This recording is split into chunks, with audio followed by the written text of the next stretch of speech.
Bonjour, moi c'est Joanne, 21 ans et je suis camerounaise. Alors je me suis lancé un défi de taille. Je vais visiter les 10 régions de mon pays. Je ne sais pas exactement combien de temps ça va me prendre, mais je vous embarque avec moi. La première fois, on est allé dans la région du Sud. Bah, cette fois-ci, devinez où on va. Ah, ouais. Vous avez déjà vu le titre de la vidéo, en fait.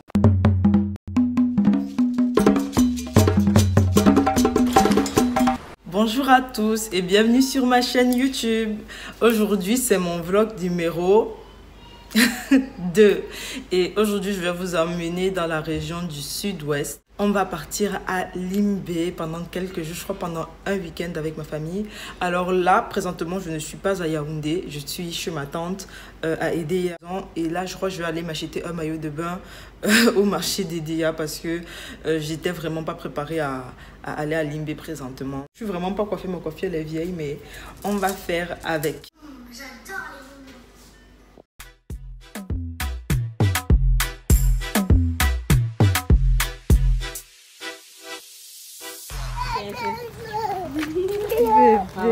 Je vais un peu vous expliquer la raison du voyage. Ma grande soeur vient de rentrer au Cameroun et ça faisait genre 5 ans qu'elle n'était pas revenue. Du coup, on a envie de faire un petit truc fun en famille. Donc, on va partir à la plage, à Limbé. Et voilà, ce sera plutôt bien. Surtout que mon grand frère travaille là-bas et il ne pouvait pas prendre de permission pour venir la voir. Et elle a que 2 semaines. C'est un peu pour ça qu'on voyage. Donc là, on les attend. Alors voici le programme. Mes parents vont quitter Yaoundé avec mes sœurs et aller directement à Douala parce qu'ils doivent donner cours le lendemain à 8 h. Moi et mon petit frère qui sommes à Edéa allons les rejoindre le lendemain matin en transport en commun. Et de là, on va prendre une deuxième voiture pour aller directement à Limbé, en région anglophone. Du moins, c'est ce qui était prévu. On n'avait pas trop envisagé que la voiture puisse tomber en panne à l'entrée d'Edéa. Du coup, ils se sont arrêtés pour dormir et là, on a dû refaire complètement notre programme. Et cette fois-ci, c'est avec ma sœur que je vais voyager. Oui, Joanne, tu seras dans mon groupe des blogueuses.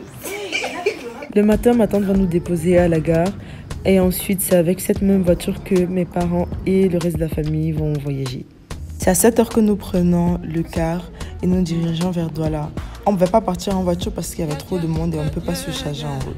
Donc on va se retrouver à Douala pour partir ensemble chez ma grand-mère.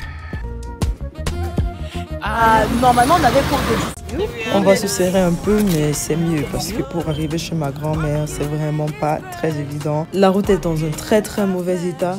Donc c'est vraiment risqué d'y aller en moto. Et vous voyez à quel point tous ces gens peinent à monter comme à descendre la colline. Donc c'est mieux de se serrer un peu. Et voilà. Nous sommes déjà arrivés à Papas. Et c'est ainsi que nous arrivons chez ma grand-mère.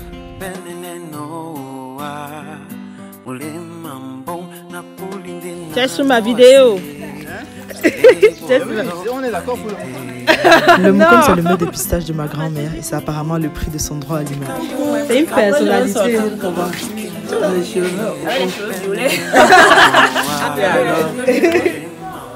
Ah ouais, je vous ai même pas fait la présentation. Là, c'est mon petit frère Luc Ryan. On a mes 2 grandes sœurs Lynn qui viennent de rentrer de France et Olive. Ma belle-sœur Vanessa, mon neveu Aiden et ma nièce H. Ouais, elle s'appelle vraiment H. Après ça, mes parents sont allés donner leurs cours et ma sœur a remis à ma grand-mère ses cadeaux. Et elle n'est pas très compliquée, il lui faut juste des shampoings pour teindre ses cheveux en violet. Ensuite, nous allons balayer la tombe de notre feu grand-père. Ma grand-mère commence d'abord par une petite prière introductive. Ensuite, nous balayons en lui faisant part de nos vœux, de ce qu'on espère, tout simplement. Nous passons un moment vraiment convivial pendant environ 2-3 heures. À vrai dire, on se disputait beaucoup plus à nourriture parce que les mets de pistache de ma grand-mère. Sont pareils au Cameroun. Tu pars où avec? Non, ne fais pas mes mots. Après s'être changés, nous mangeons un petit bout pour pouvoir prendre la route car nous on va s'avancer et c'est un de nos cousins qui va nous conduire pour le week-end. Oui. D'accord, merci beaucoup. Monsieur Ryan. C'est ainsi que conduit par Dan, nous prenons la route. Mais sortir de la ville s'avère être une tâche vraiment difficile parce qu'il fait vraiment très chaud. Les troupes sont fatiguées. Nous sommes fatigués. Et c'est au bout d'1 h 30 que nous sortons enfin de la ville. Non, les sports.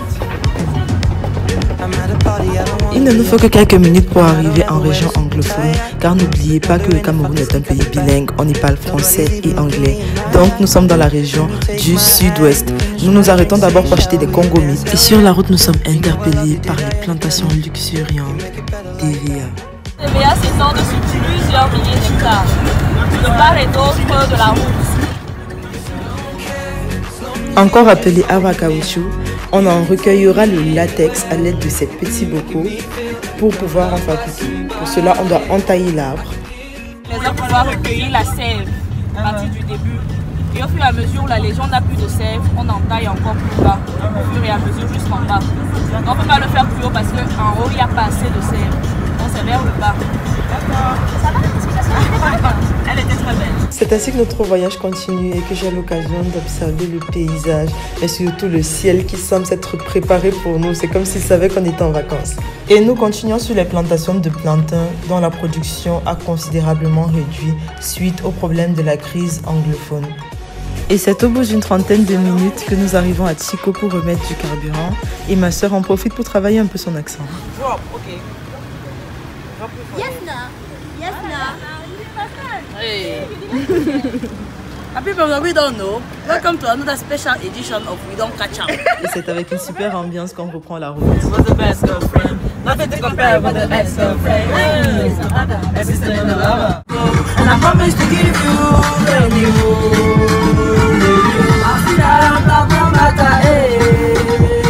C'est au bout de 50 minutes que nous arrivons finalement à Limbé et nous nous arrêtons d'abord pour aller saluer la maman de Vanessa à l'entrée de la ville.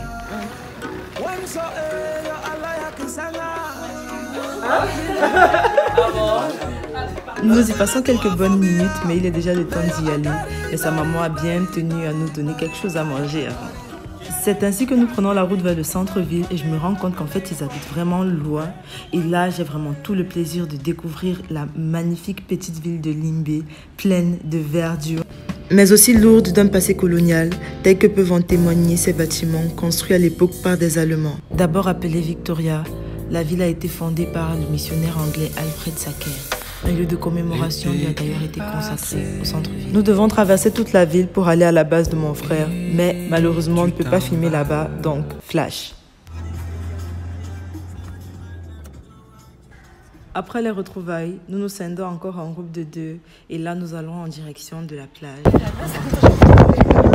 C'est ici que je vais entrer. C'était pas ça, hein? Il sautait sur les... Tu dis? We are not gonna talk French. Immersion totale. Total immersion. Total immersion. C'est ainsi que nous arrivons à Down Beach, qui est la plage des pêcheurs. Nous allons nous asseoir et prendre un petit pot. Donc nous sommes arrivés à la plage. Je pense qu'on va même taper 3 heures comme ça ici. Pendant que nous sommes à la plage, mon frère va chercher mes parents à Douala parce que la voiture de ma tante doit rentrer. Nous, on en profite pour manger encore plus de congomites. C'est bon. C'est ainsi que nous observons le coucher du soleil, assis en face d'un pont assez significatif. En effet, il aurait servi à faire passer les esclaves jusqu'aux embarcations. C'est un symbole assez poignant de notre histoire. Il y a d'ailleurs tout un site historique sur la traite des esclaves à Limbé, mais on n'a pas eu assez de temps pour y aller. Mais une chose est sûre, je reviendrai. Nous continuons notre soirée à la Nemerie, un restaurant tenu par la tata de Vanessa, dans lequel on peut manger des crêpes fourrées, des nems, des samoussas, tout en buvant quelques jus. C'est à 22 h que mes parents arrivent et nous nous dirigeons tous ensemble pour aller manger du bon poisson brisé dans un restaurant. Alors dites-vous bien que c'est nous-mêmes qui choisissons nos poissons et voici notre bonne petite pêche qu'on a pu faire ce soir.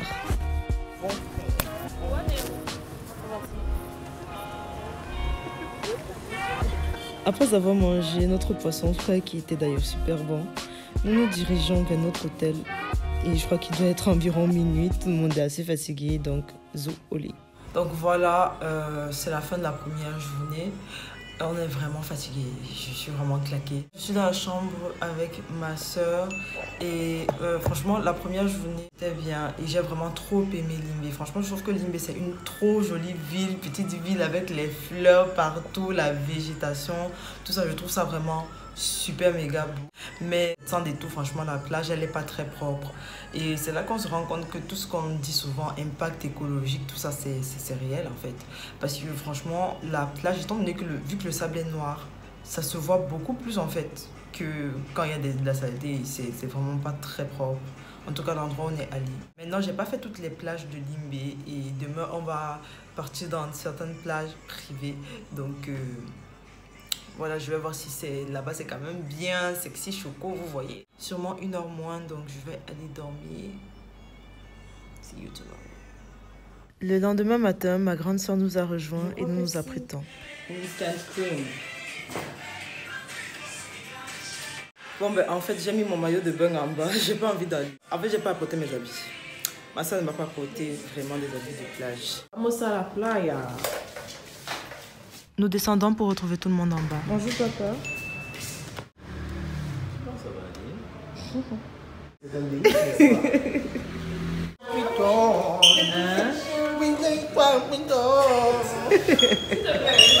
Bonjour. La voiture. Coucou. Nous allons d'abord à la boulangerie prendre de quoi manger.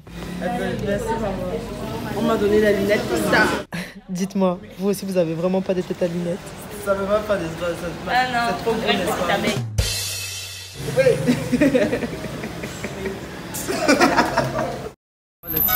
C'est mes beats. Nous commençons d'abord par faire une petite visite de la ville et ça va confirmer mes dires. Limbé est vraiment une petite ville trop mignonne. Non. On vous a amené ça pour que vous explique ce qui se passe dans la ville. Il vous faut une guide touristique. Oui. Et maintenant, armés d'un guide, nous continuons notre visite. Nous passons par le jardin botanique, qui est le premier jardin botanique du Cameroun. Créé en 1892 par les Allemands, il fait 48 hectares et il servait à la base d'expérimentation pour tester de nouvelles plantations. À son apogée, il était considéré comme l'un des jardins botaniques tropicaux les plus importants. Vous imaginez ma déception de ne pas pouvoir le visiter, mais on va y revenir. Bon, de ce côté, tu peux observer des petites tombes. En effet, il s'agit des tombes de guerre du Commonwealth qui abritent les tombes de 4 soldats de la Première Guerre mondiale et de 16 de la Seconde Guerre mondiale. Passé cet endroit mythique, nous continuons notre visite dans la ville. Et tout droit devant nous, nous pouvons apercevoir l'île de Malabo, en Guinée équatoriale. Nous nous arrêtons pour saisir cet instant parce que la vue était vraiment magnifique.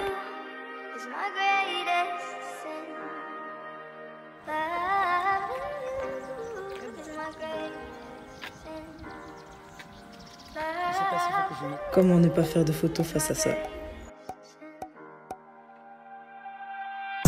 On y va!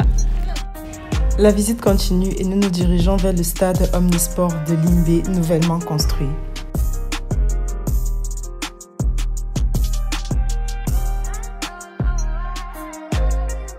Après ça, nous continuons notre visite tout en nous dirigeant vers Seme Beach.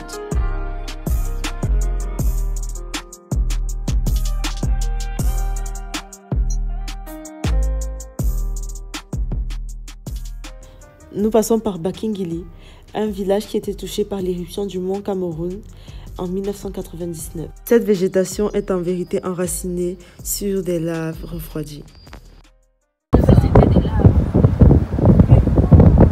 Et ça traversait la route, ça arrivait jusqu'à la mer. Et nous arrivons enfin à Seme Beach. Donc nous sommes arrivés à Seme Beach, c'est quand même assez grand, je ne m'attendais pas à ce que ce soit aussi grand. Donc on a acheté un ticket, le ticket c'est 2000 et ça donne droit à une boisson gazeuse et à l'accès à la plage parce qu'ils ont une plage privée.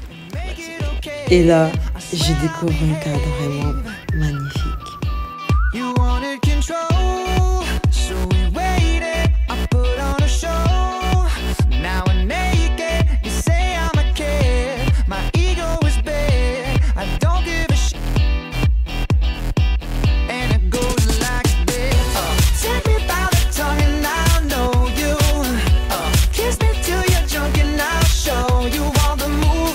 Donc voilà, nous sommes arrivés à la plage. Malheureusement, on ne peut pas vraiment se baigner parce que c'est un peu... On a vu comment tu croises tes propres influencés. Je ne sais pas si vous pouvez le voir, mais il y a beaucoup de vagues, c'est assez fort. Du coup, on ne peut pas vraiment nager comme on Ils voulait, ont mis en mais- place un système de drapeau un peu comme les feux de signalisation. Et lorsque c'est orange comme aujourd'hui, ça signifie qu'on peut se baigner, mais que c'est un peu dangereux quand même. Moi, je vais y aller, je vais aller nager. Donc, see you. Après ce qui s'est passé dans mon dernier vlog, vous vous imaginez bien que je vais pas aller dans la mer avec mon téléphone. On en profite pour se faire des petits gommages corporels avec le sable noir. Mais je crois que nous voir faire trempette, c'est pas ce qui vous intéresse vraiment. Et si on allait encore une fois profiter de la vue?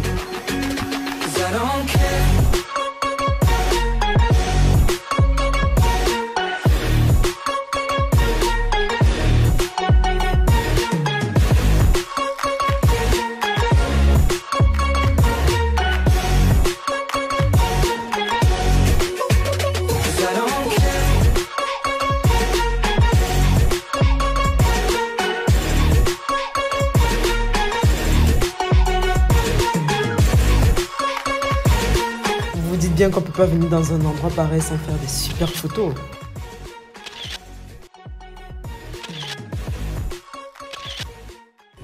Après 2 bonnes heures passées à la plage, nous nous en allons.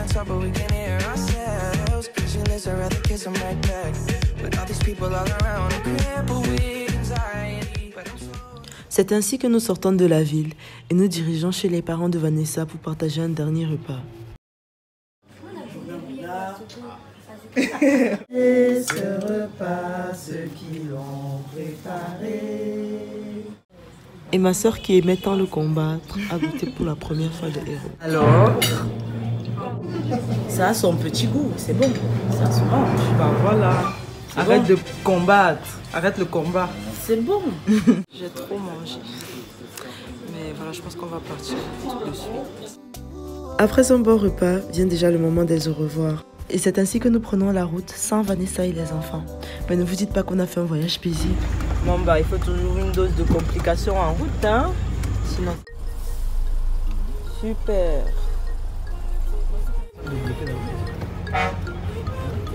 mais bon, après tout ça, on nous dépose moi et mon frère à Edea et mes parents continuent sur Yaoundé.